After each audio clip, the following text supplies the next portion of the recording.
Psalm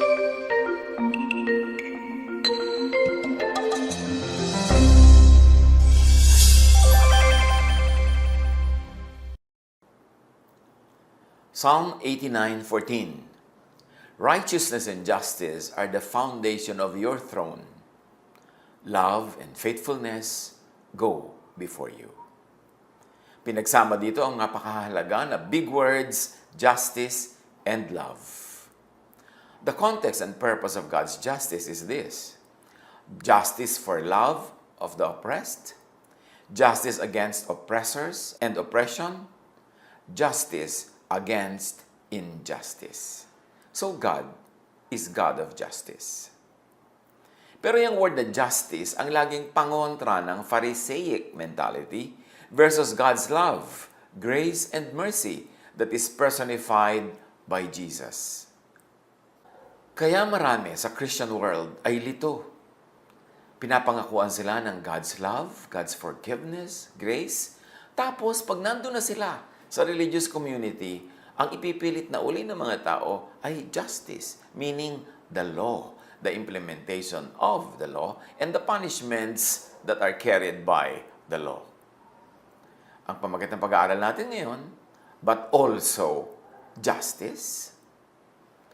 Kasi laging, but God is just, ang sinasabi ng marami to insist on punishment. Pagka merong sumisilong sa God's love, i-insist ng iba, but God is also just. Imbes ang i-insist is, but God is love, to insist on forgiveness.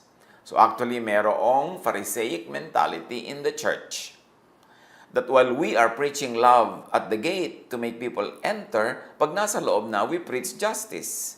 We insist on justice and punishment. Dapat ba yun?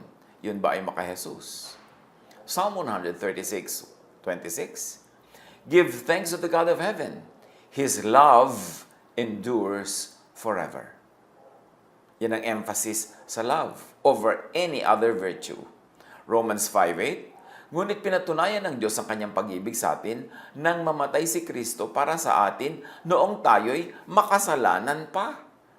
So kung nung tayo'y wala pa sa Panginoon, makasalanan pa, noon namatay si Jesus para sa atin, ano pa ang hindi niya gagawin para sa atin, lalo tayo'y nasa Kanya na.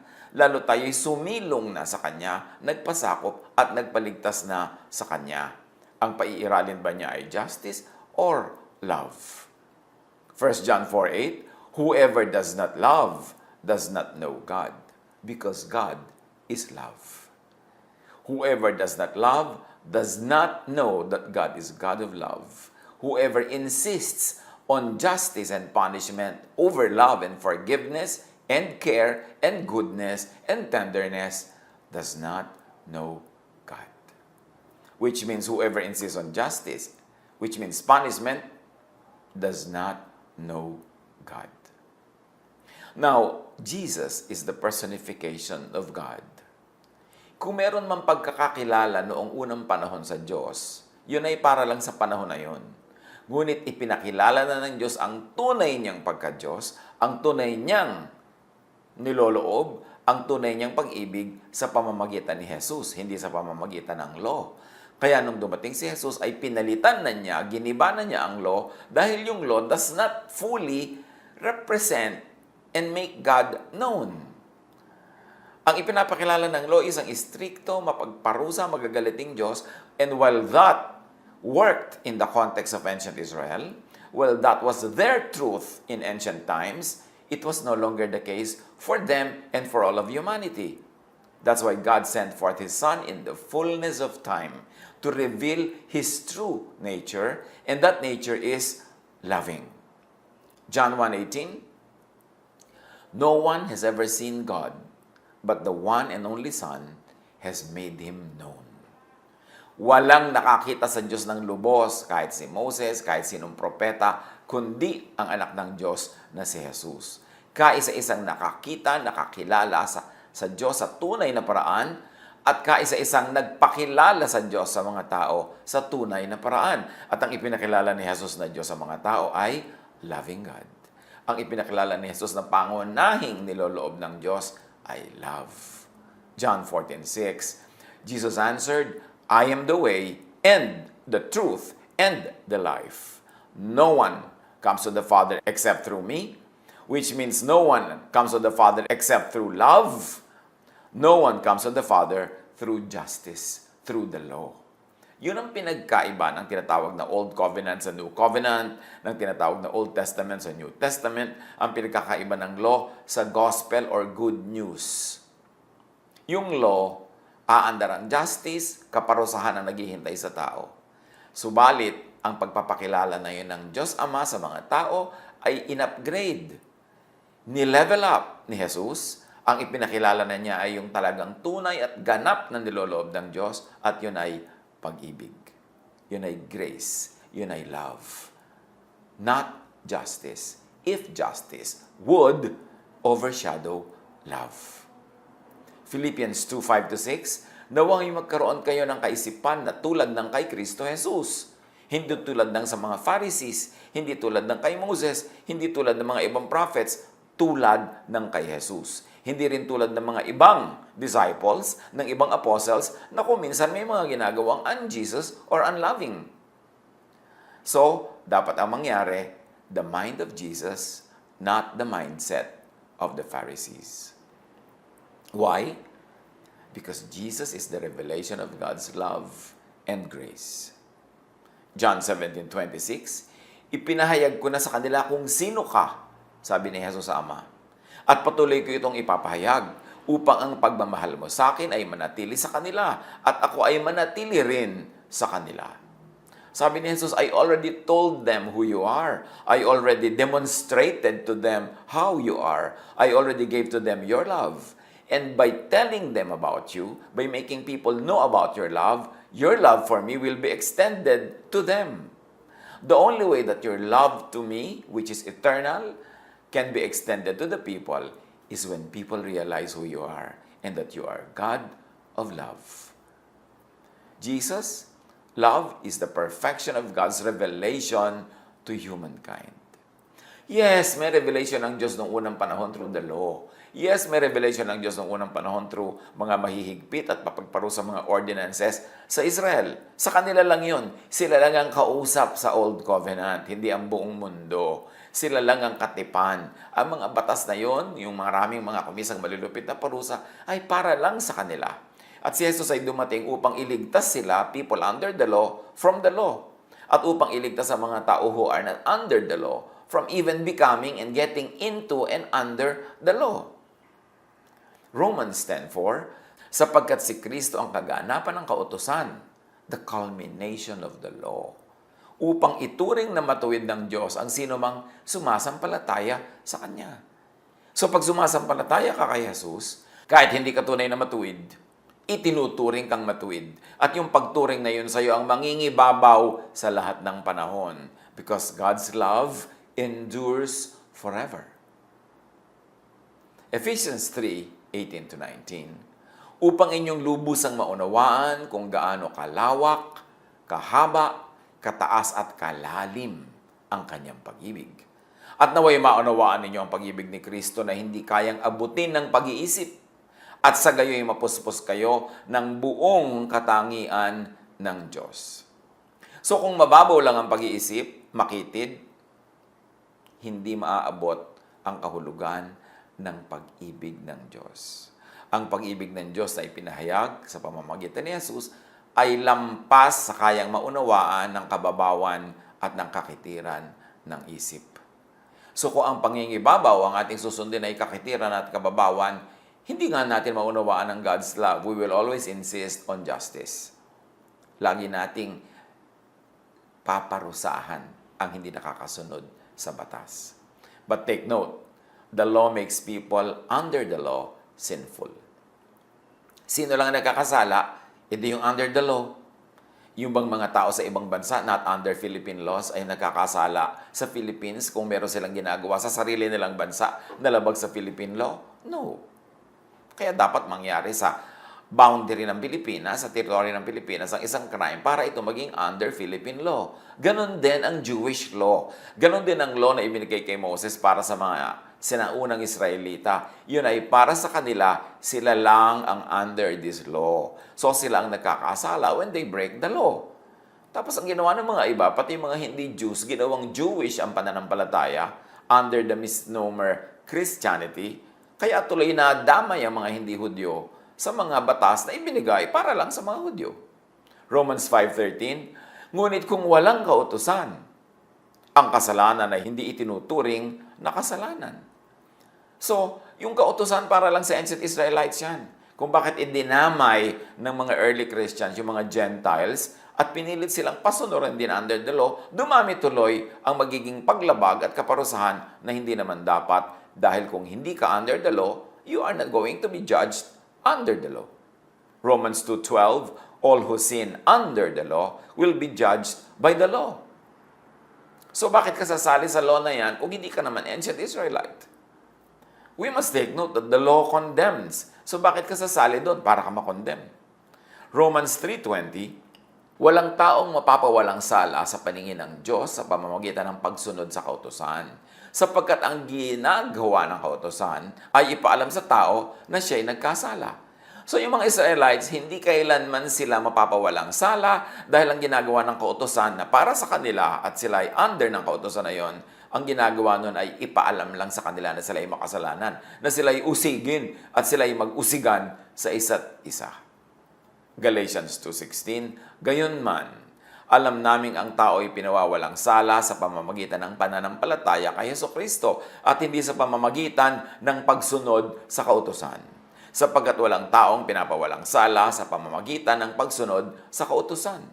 Ang konteksto nito, the Galatians were taught by Paul that they could have salvation and forgiveness and eternity and eternal life by believing in Jesus. At dahil hindi naman sila Jews, hindi na sila inilagay ni Paul under the law at hindi necessary ang justice para sila magkaroon ng kaligtasan at mapunta sila sa Diyos. Merong mga Judaizers, mga makahudyong Kristiyano na pumunta sa mga Galatians at tinuruan sila na kailangan sumunod sila sa laws ng Israel, sa laws ng mga Hudyo, para sila maligtas. Kaya galit na galit si Paul. Sabi niya, sila under the law. Kailangan nila ng mailigtas sila under the law. At yun ang ginawa ni Jesus. Kayo naman, hindi kayo under the law. So, inililigtas pa rin kayo ng Panginoong Jesus sa ibang mga bagay, pero hindi sa Jewish law kasi hindi kayo under the Jewish law. So, pag tinuruan kayo ng mga Hudyong Kristiyano na magpakahudyo kayo sa inyong pagiging Kristiyano, dinadagdagan nila ang mga bawal, dinadagdagan nila ang hindi nyo masusunod, dinadagdagan nila ang inyong magiging kasalanan sa tingin nyo at sa tingin nila, pero hindi sa tingin ng Diyos. Kasi only they were placed under the law. Now, Jesus came to destroy the law of Moses with all its rules and regulations. Ephesians 2:14-15, Christ gave His own body to destroy the law of Moses with all its rules and commands. Sabi sa Tagalog, pinawalang bisa niya ang kautusan kasama ang mga utos at mga alituntunin nito. So, pinawalang bisa ni Jesus ang kautusan para sa mga Hudyo because they were under the law. Definitely, walang bisa ito sa mga hindi naman Hudyo, sa mga Gentiles, kasi in the first place, they were never Jews, therefore they were never under the law. But if Gentile Christians are placed by some people under the law, wrongly, these Gentile Christians were also free from that same law because Jesus destroyed all the law, both for the Israelites and for all others na makikisaling pusa under the law kahit hindi sila originally Jewish at hindi sila originally ancient Israelites. Christ gave His own body to destroy the law of Moses with all its rules and commands. So lahat ng mga rules and commands under that same law, all the 10 commandments and all the 613 misbots were not effective anymore under Jesus. But may mga elements yun na effective, yung loving.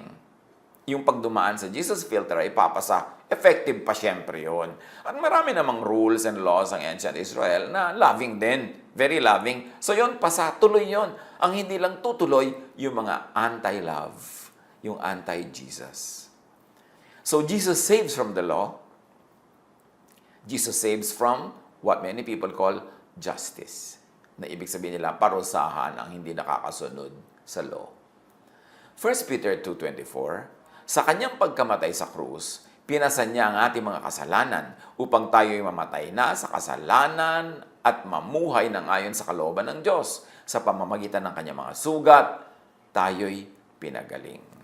So bakit naman gusto pa tayo uling sugatan ng mga mahilig sa justice?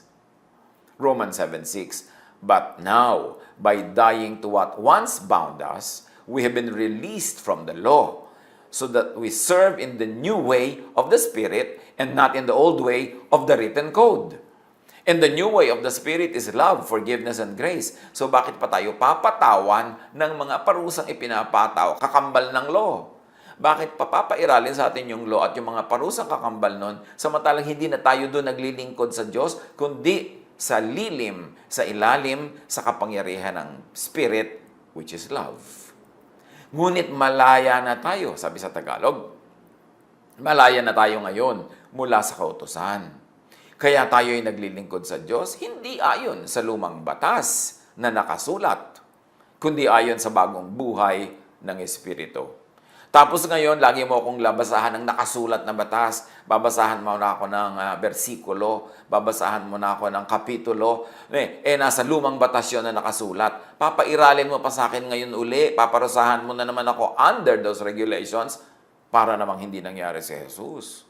Binabaliwala natin ang sakripisyo ni Jesus. Ipinapataw natin ang mga parusang inako at sinalo lahat ni Jesus.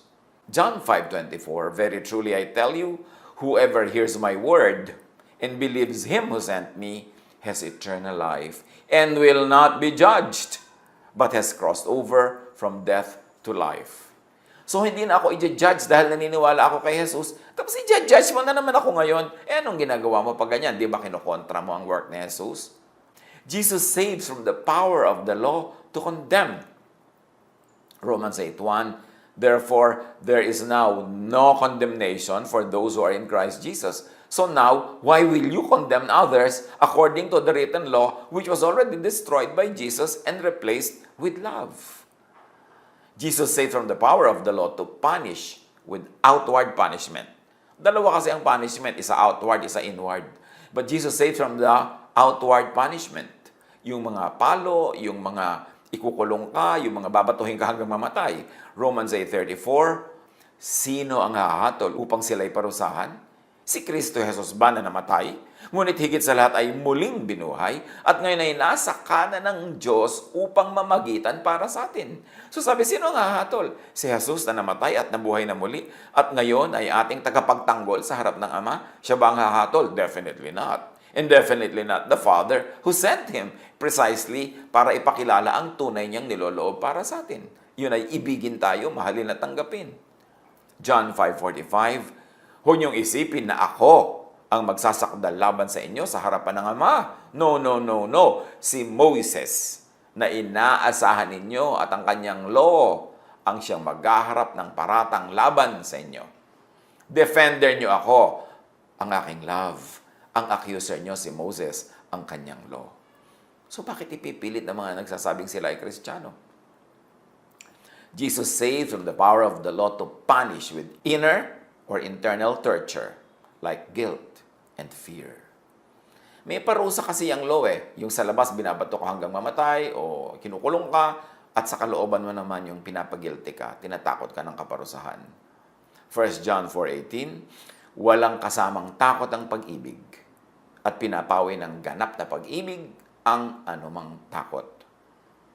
Hindi pa ganap ang pag-ibig ng sinumang natatakot, sapagkat ang takot ay kaugnay ng parusa." So you see the big words, pag-ibig. Pinapawi ng pag-ibig ang takot. Bakit ang takot? Kasi ang takot ay galing sa parusa at ang parusa ay galing sa law. Pag may law, merong parusa, therefore merong takot. Pero kung pag-ibig ang umiiral, pagpapatawad, pagmamahal, pagtanggap na walang patakaran ang umiiral, so walang parusa, therefore walang takot, at yun daw ang ibig sabihin ng pag-ibig. So marami naman mga Kristiyano, teach ng love, love, love, pero takot na takot naman. Walang ginawa kundi manakot, walang ginawa kundi matakot. Nasaan yung love? Kung meron kang love, alam mong walang parusa. Kung naiintindihan mo ang love, alam mong walang parusa. So bakit takot na takot ka at ipinapanakot mo lagi ang parusa? Matthew 11:28, sabi ni Jesus, "Kayo mga pagod na sa kaiisip ng parusa, pagod na sa guilt, pagod na sa takot sa law, lumapit kayo sa akin. kayong lahat na nahihirapan at lubang nabibigatan sa inyong pasanin na law, at kayo'y bibigyan ko ng kapahingahan, ng pag-ibig, ng kapatawaran, ng pagmamahal.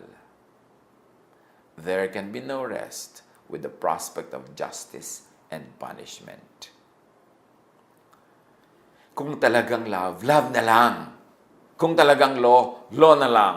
Pero hindi pwedeng pagsamahin na love and law, kapayapaan at takot, kapatawaran at parusa. A one-half Christian is a one-whole nonsense. Hindi pwedeng paghaluin ng one-half love and one-half law. Kasi ang mangyayari, kalituhan. Jesus saves from the power of the law to isolate and separate people from God and other people. The perfect sacrifice of Jesus brings people into grace, not back into the law. Minahal ka pa ni Jesus para ibalik ka lang sa law? No. Minahal ka ni Jesus para daling ka sa grace, sa walang hanggang pagmamahal ng Diyos, which we do not really deserve. Ephesians 2:8-9, for it is by grace you have been saved, through faith. And this is not from yourselves. It is the gift of God, not by works, so that no one can boast. Out of His fullness, sabi ng John 1:16, we have all received grace in place of grace already given. So yes, may konti namang grace na ibinigay nung Old Testament, may konti namang grace na ibinigay sa Law. Pero pinalitan na yun ng todo-todong tambak-tambak na full grace through Jesus.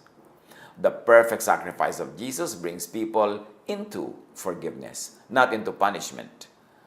Acts 10:43, all the prophets testify about Him, that everyone who believes in Him receives forgiveness of sins through His name. Not through the law, not through the name of Moses, not through the name of any apostle, but through the name of Jesus. That in His name every knee will bow, every tongue confess that Jesus is Lord. Lord of all, Lord over the law, Lord over everything. And He is a Lord of love. Romans 8:35, who shall separate us from the love of Christ? Shall trouble or hardship, or persecution, or famine, or nakedness, or danger, or sword? The obvious answer is no, nothing, and no one. Not even the law, not even justice.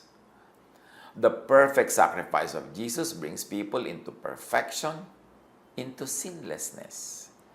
And when we say sinlessness, we mean religious, moral sinlessness, hindi legal. Pag sinabi natin we were freed by Jesus from the law, it is from the law of Moses, not from the law of the land where we live, not from the constitution of our country. Kasi ibang usapan yon. There is separation of church and state. So your religiosity, your spirituality, even your freedom in Jesus does not entitle you to break the laws of the land. Ibang usapan yon. But when you break the laws of Moses, when you break the laws of Israel, when you break the laws of religion, that is what is considered to be covered by the love of Jesus. Pero yung pananagutan mo sa gobyerno mo, pag-break mo sa law and regulations ng iyong kumpanya, pananagutan mo yun. Hindi yun kasali sa usapan na iniligtas ka ni Jesus mula doon. Mananagot ka doon sa authorities na dapat mong panagutan. Hebrews 10:14, by one sacrifice, He has made perfect forever those who are being made holy. So you are just being made, but you are already made perfect forever because of the sacrifice of Jesus. The perfect sacrifice of Jesus saves people from the law, as we have always been saying. Romans 3:28, kung gayon, maliwanag na sa pamamagitan ng pananampalataya, itinuturing na matuwid ang tao at hindi sa pamamagitan ng pagtupad sa kautusan. So bakit ipinipilit pa rin ang kautusan na yan even inside Christian communities? The perfect sacrifice of Jesus saves people from justice. Why? Because there can be no love and grace in justice. Kaya ang justice ay blindfolded, yung symbol ng Lady Justice. Siya ay nakapiring kasi wala siyang sinisino, wala siyang minamahal, wala siyang iniibig. Law is law. Pero ang pag-ibig ng Diyos through Jesus justifies us. In other words, umaandar pa rin ang justice ng Diyos through Jesus, pero ang ginagawa ng justice na yon, gina-justify tayo imbes kino-condemn. Samantalang yung legal justice and Jewish justice condemns. But the justice of love does not condemn the offender. The justice of God even justifies the offender. As we have said, because there can be no love and grace, nakasabay ng justice. In love, in grace, Jewish religious justice is served and satisfied through the perfect work of Jesus. It is voided, disempowered, and nullified by Jesus. Kaya sabi sa Romans 13:8, let no debt remain outstanding except the continuing debt to love one another. For whoever loves others has fulfilled the law. So pag umiibig ka, natupad mo na ang lahat ng hinihingi ng law, hindi ka na pwedeng ma-brand na lawless. Because love covers a multitude of sins. When you love, the sins of the one you love and your own sins are covered. Because the blood of Jesus cleanses us from all sin. And that cleansing is because of God's love. By and through God's love. Not through the law. Ito ang kaibahan ng Jewish-based faith called the way nung unang panahon, ang daan. Ito ang kaibahan ng Jesus-based faith ng early and pure Christianity from Judaism, which was and is based and focused on the law, on justice, on punishment. Kahit tawagin mo ang sarili mo ngayon na Christian, pag ang laging mong bukang bibig, iniisip at ipinapataw sa iba ay law, justice, and punishment, Moses-ness ka, hindi ka Jesus-ness. Nandun ka pa sa old law, old covenant, wala ka pa sa new covenant. Baka kung minsan akala mo, Kristiyano ka, pero yun pala, ikaw ay Moses mo. Ano ba pwedeng itawag dyan? Ikaw pala yung maka-Moses, hindi maka-Jesus.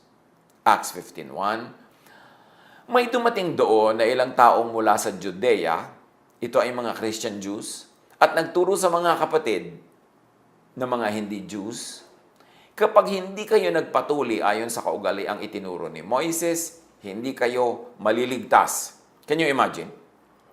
Namatay si Jesus para tayo iligtas sa law. Hinango na tayo mula sa law at punishment pa ng law. Pero may mga so-called Christians who were Jewish by tradition and in background, ipinipilit nila na ang mga non-Jewish Christians, the Gentile Christians, ay kailangan magpatuli. Kailangan sumunod sa iba pang mga regulasyones ni Moses. Therefore, ang sinasabi nila, kahit kayo Kristiyano, kailangan muna kayo maging Hudyo para kayo maligtas. Isang malaking kabalbalan. Hindi yun ang itinuro ni Jesus. Pero binabaligtad ng mga Judaizers ang katuruan ni Jesus. Isinisingit nila ang old laws of Judaism into the new church, which is Christianity. Now, this is Judaization of the Jesus way into syncretic Christianity. Marami mga conservative Christians ngayon, takot na takot sa syncretic Christianity. Yung Christianity na nagsasali daw at nagsisingit ng mga un-Christian practices. Pero ang kauna-unahang syncretism sa Christianity was the incorporation of Jewish law into the Church of Jesus. Yung pasunurin ng mga Kristiyano na iniligtas na ni Jesus from the law, pasunurin pa uli sila sa law. Ito ang tunay na backsliding. Pinalaya na tayo ni Jesus sa law, tapos ibabalik mo pa uli sa law, ipipilit mo yung pagtutuli, ipipilit mo yung mga dietary laws, ipipilit mo uli ang Sabbath, di ibinalik mo lang sa ancient Judaism yung Christianity na sana. Naging mestizo, naging Judeo-Christian. Kaya napakalaking kabalintunaan niyang word na Judeo-Christian. You cannot be a Christian and Jewish at the same time dahil giniba ni Jesus ang lahat ng Jewish laws to set people free from the law. It was the Jewish law, under the Jewish law, and under the Jewish religious leaders that Jesus was killed. How can you combine Jesus-ness and Moses-ness? How can you combine Jesus and the law? How can you combine Judaism and Christianity? Either be a Jew and be a good Jew if you like, or be a Christian, but you cannot be Judeo-Christian. Isang malaking confusion yan. Fear is about the law and punishment, and Jesus and perfect love casts away fear. 1 John 4:18. Walang kasamang takot ang pag-ibig at pinapawi ng ganap na pag-ibig ang anumang takot.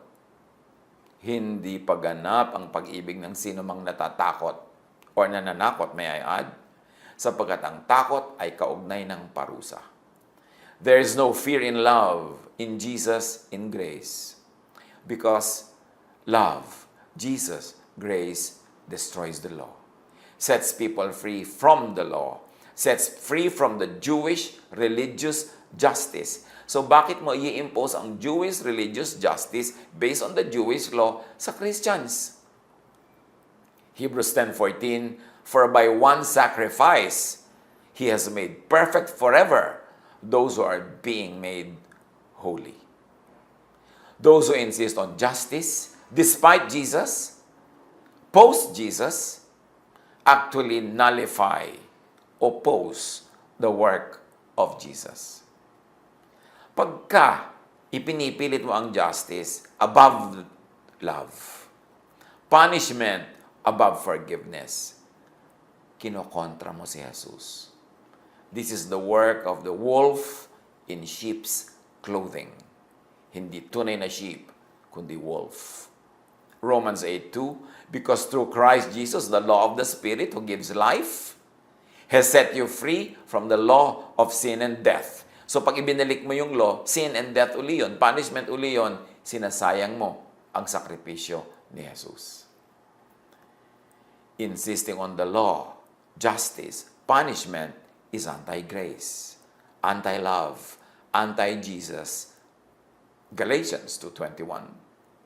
I do not set aside the grace of God, for if righteousness could be gained through the law, Christ died for nothing. Kung ipipilit mo yung righteousness through the law, bali wala ang kamatayan ni Jesus. Bakit pa siya namatay? Sayang lang. Kung ang tao'y mapapawalang sala sa pamamagitan ng kautusan, walang kabuluhan ang pagkamatay ni Kristo.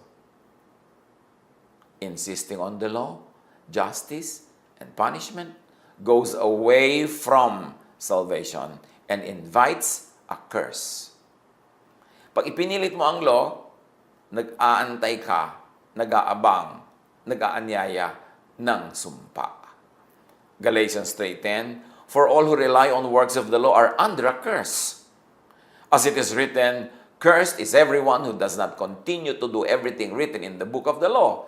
So, ang choice mo to do and continue in everything written in the law, which is impossible, which you cannot do. That's why Jesus saved you from it, and that's why Jesus destroyed the law.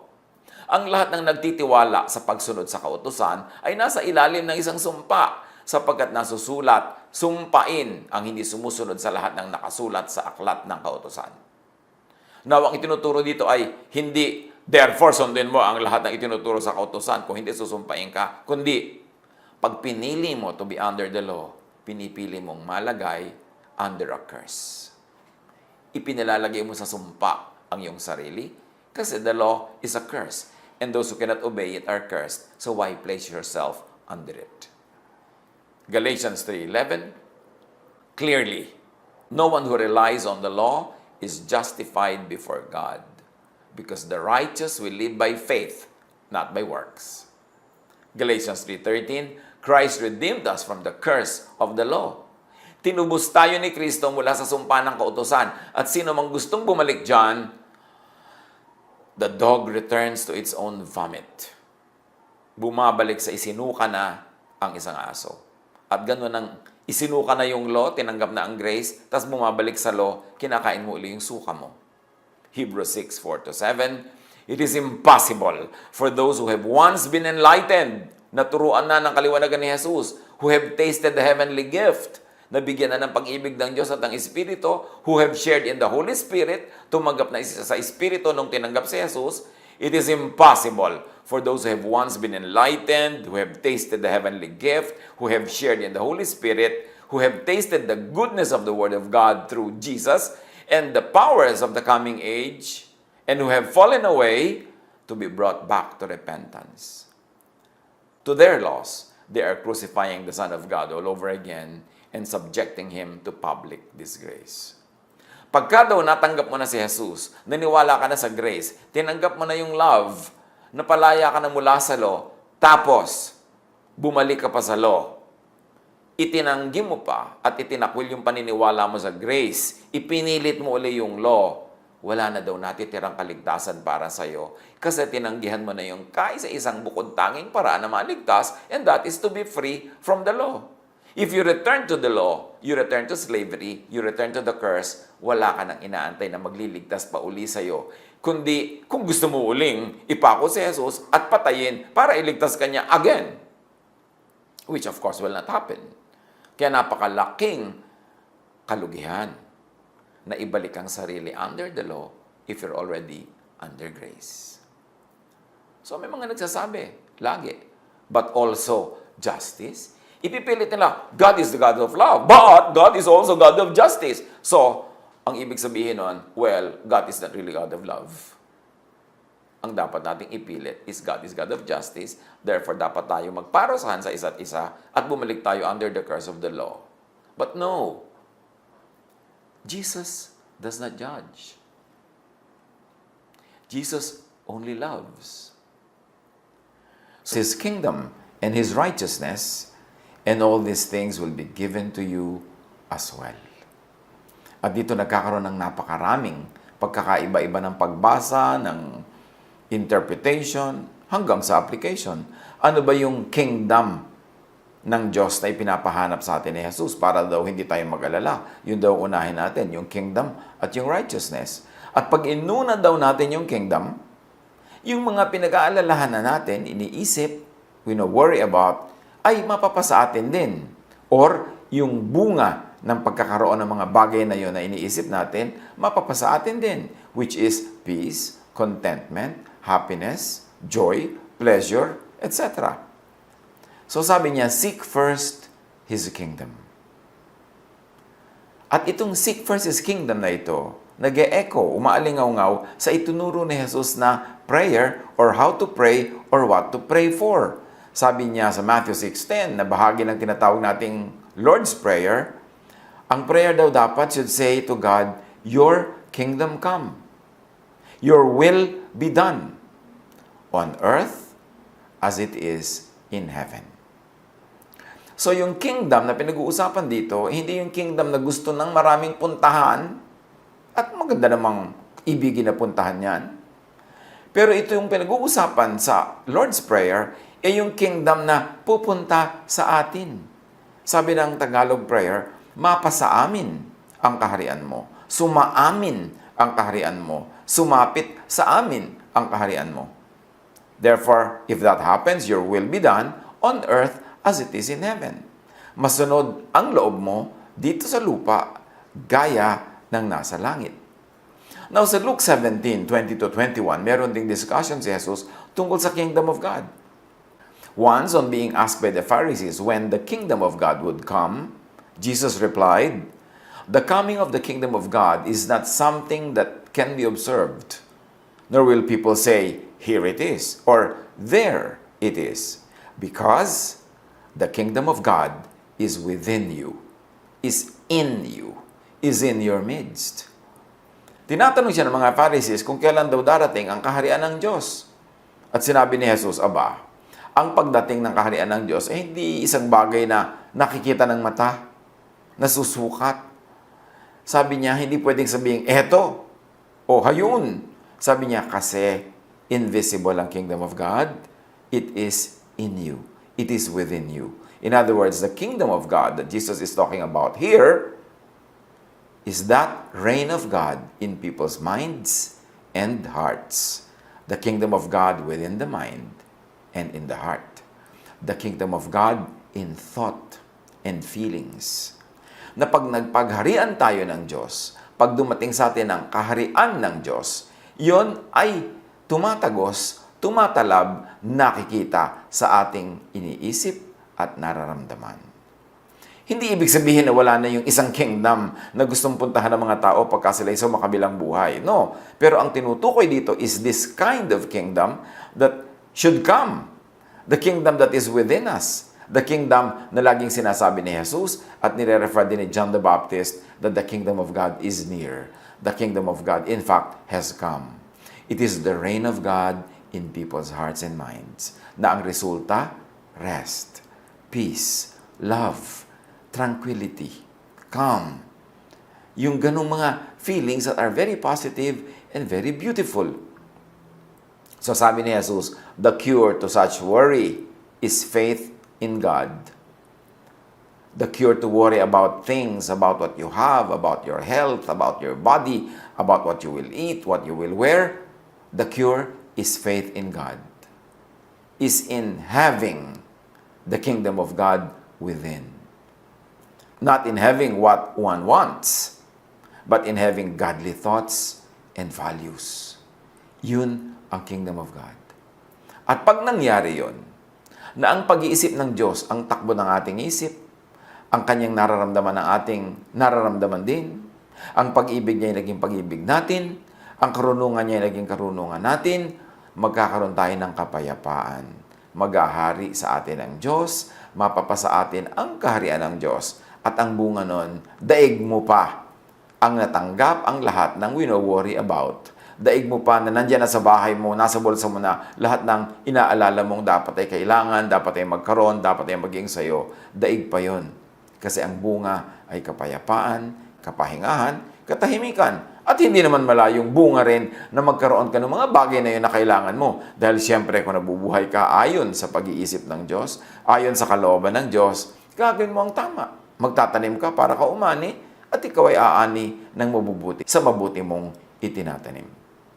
Matthew 6:34, therefore do not worry about tomorrow, for tomorrow will worry about itself. Each day has enough trouble of its own. So sabi ni Jesus, think only of your needs today. Kaya tayo nag-aalala. Hindi naman yung today mostly ang inaalala eh. Kasi more often than not, meron naman nung pang today. Kahit medyo hindi kasing dami ng iniisip at gusto ng iba, meron pa rin. Meron pa rin, pero ang nag-aalala tayo talaga yung pang bukas, pang next week, next month, next year, next 10 years or more. Kaya nakakapag-alala because hindi mo naman control yung malayo. Pag inisip mo yon, ang magiging bunga lang ay pag-aalala, pagkabalisa, at takot. So sabi ni Jesus, think only of your needs today. Matthew 6:11, kasama din sa prayer na itinuro ni Jesus na component ng tinatawag nating Lord's Prayer, give us today our daily bread, or our daily rice, or our daily anything. Kung ano man ang pagkain sa kultura ng taong nagdarasal, sabi niya, give us today our daily bread. At hindi lamang ito, inuusal ng bibig na, give us this day our daily bread. Ibig sabihin din, itanim mo sa utak mo, na ang tunay na problemahin mo lamang at isipin yung pang ngayon. Ngayon, kaya mo. Ngayon, meron kang kakayanan. Ngayon, hawak mo pa ang panahon, hawak mo ang iyong lakas, so madami kang magagawa para yung pang ngayon ay maisip mo. Pero oras na inilayo mo sa ngayon, dinala mo sa malayong future, worry ang magiging bunga niyan. So apply this to all concerns, even to issues of aging, of sickness, even of death.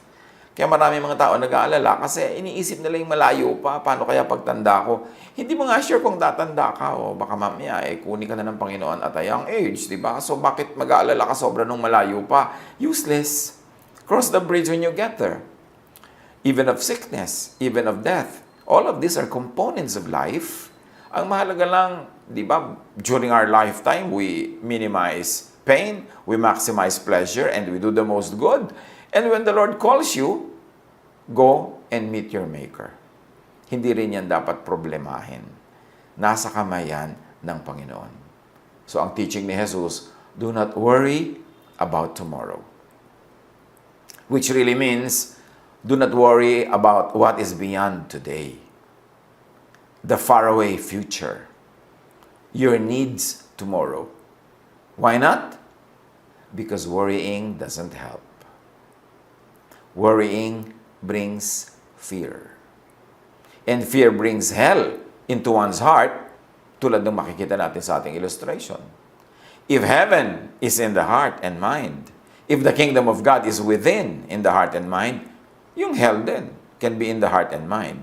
This is not to discount that other hell that many people are fearing that many people are teaching about and many people are actually anticipating even. But that is not the topic of the hell in Jesus' teaching or the heaven in Jesus' teaching in this present lesson that we're taking up. That hell could be fear. Fear in the mind, fear in the heart, worry, anxiety, and all the accompanying negative feelings that go with that. So, pwedeng maiwasan yan to go to hell by inviting the kingdom of God into your heart, into your mind, by not worrying, by doing the right thing, by planting the right plants and harvesting the right harvest at the right time. Then we minimize space for worry. But we should take note that when we say do not worry, it doesn't mean do not prepare or plan for the future. It doesn't say do not plant. Of course, we plant to harvest. Do what is necessary to harvest. Do what is doable to have your provisions in the morning. Do good so that good will come back to you. Hindi ibig sabihin na pagka do not worry, hindi mo nagagawin yung mga bagay na yun. Because you never know who is watching when you're doing good. But definitely, you know that God is watching. And good deeds are always rewarded. Huwag mag-guilty that you want to be rewarded for your good deeds. Even sa Bible, sinasabi, a farmer plants with a prospect of harvest. The law of nature says that planting yields a harvest. The law of God says that because the law of nature is the law of God, planting yields a harvest. So plant and harvest. Instead of worrying, plant. Instead of worrying, do good. Invest in something. Invest in the soil. Invest in the industry. Invest in the economy. Invest in people. Invest in yourself. Invest in the future. But don't worry. Do what is practical. Do what is needed. But do not add worry to it.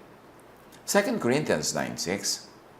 Remember this. Whoever sows sparingly will also reap sparingly. And whoever sows generously will also reap generously. Ang nagtatanim ng konti, konti ang ani. Ang nagtatanim ng marami, marami ang ani. Generally speaking, syempre. Huwag naman pilosopohin na kung minsan nagtanim ka, bumagyo, hindi ka umani. Kasi hindi naman yung rule, yun ang exemption. Pero kadalasan talaga, pag nagtanim ka, ani ka. Gusto mong maraming anihin, marami ka itanim. Gusto mong pag dumating ang crisis, marami kang relaxation, marami kang dapat trabaho before the crisis. Marami kang savings, marami kang investment, para pag dumating ang crisis, medyo relax ka lang. Sabi nga doon sa Proverbs 31 lady, she can laugh at the days to come kasi marami siyang tanim. Galatians 6:7, you cannot fool God, so don't make a fool of yourself. You will harvest what you plant. If you plant goodness, you harvest goodness.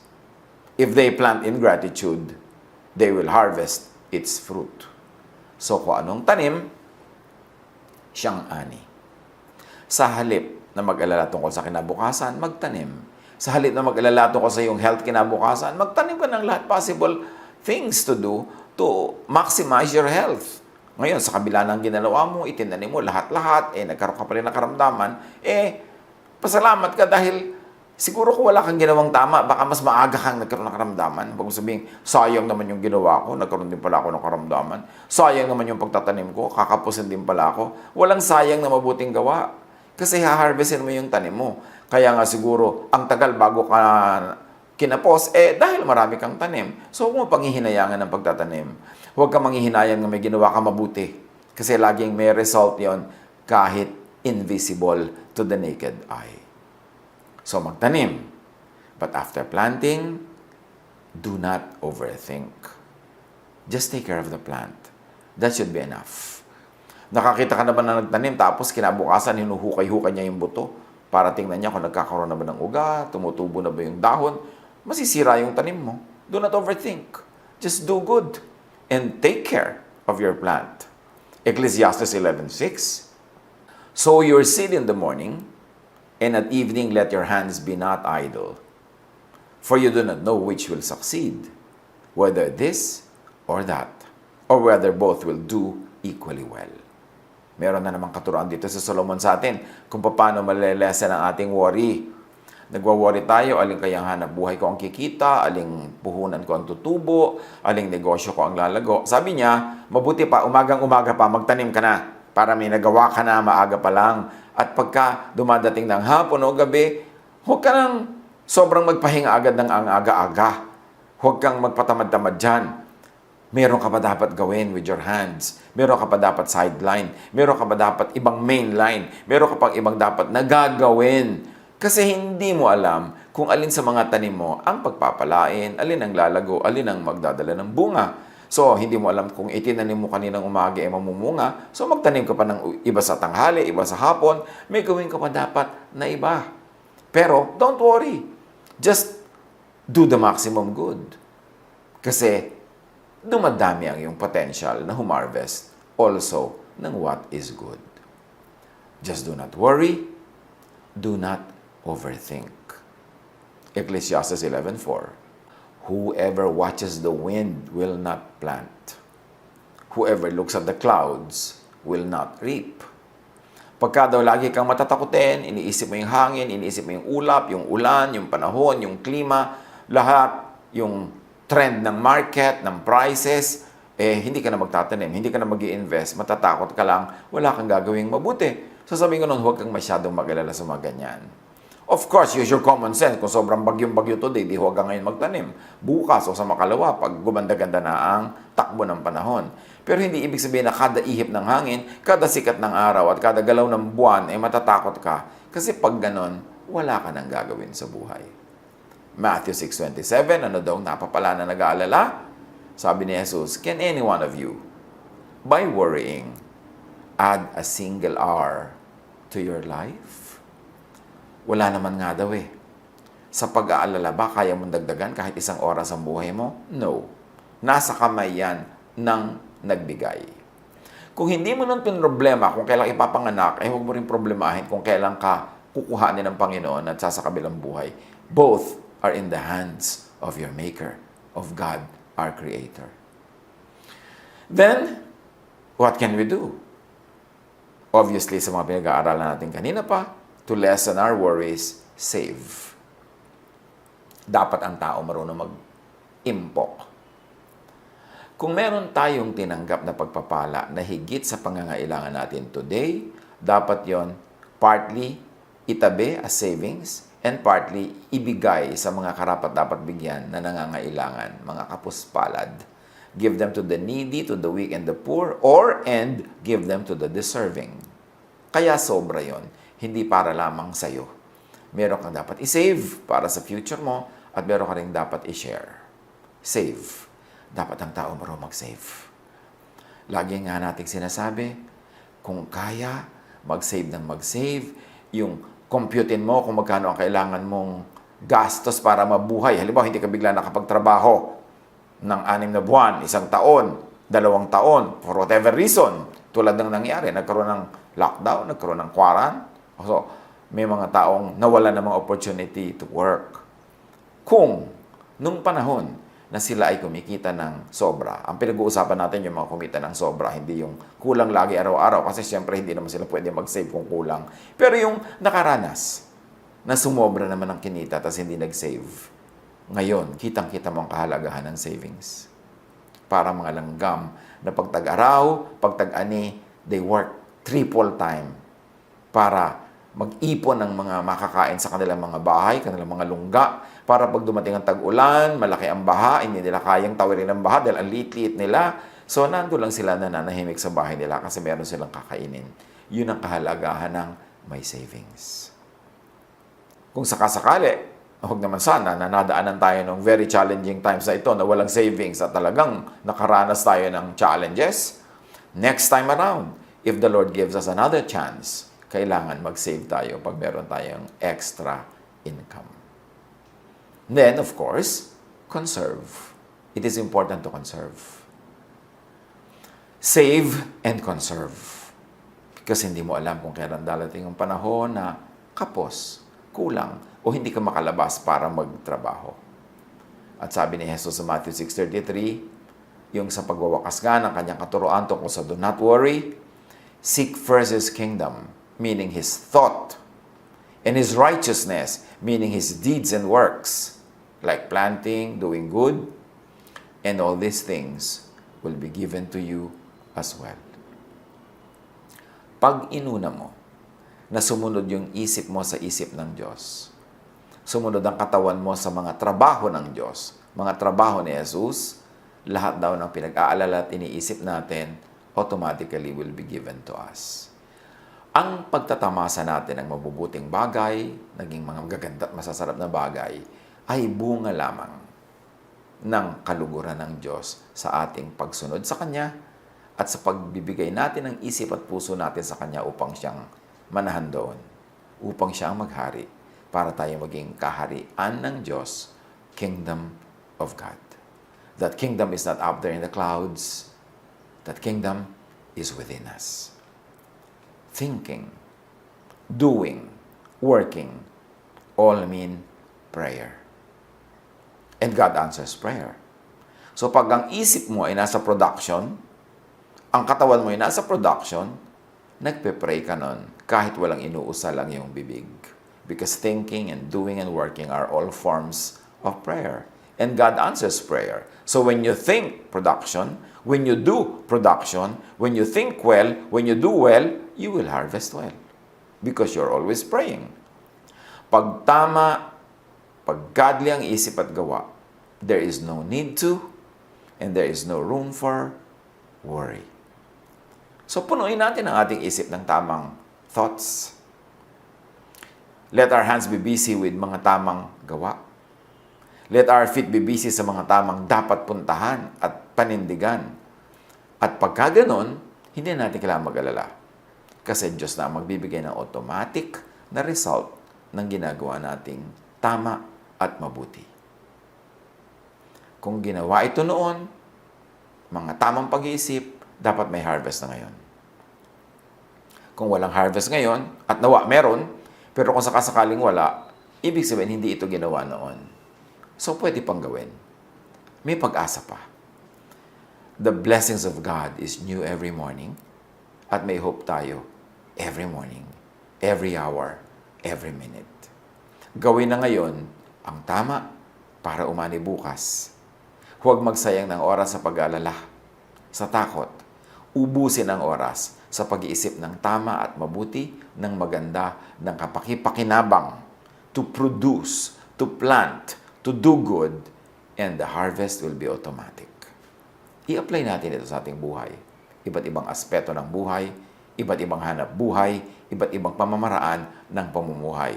Iba-iba lang ang details niyan, pero pareho lang yung outline niyan. Pareho lang yung pupuntahan. God wants us to have an abundant life. Sabi ni Jesus, I came that you might have life and have it to the full. Hindi kulang, hindi bawas-bawas, hindi bungi-bungi, full. Siya ang tubig ng buhay. Siya ang liwanag ng buhay. Siya ang ating dakilang pastol. Pag sinunod natin ay tinuturo ni Jesus. Pag naghari sa ating isip at puso ang kanyang kaisipan, ang magiging bunga, kagalakan, kapayapaan, at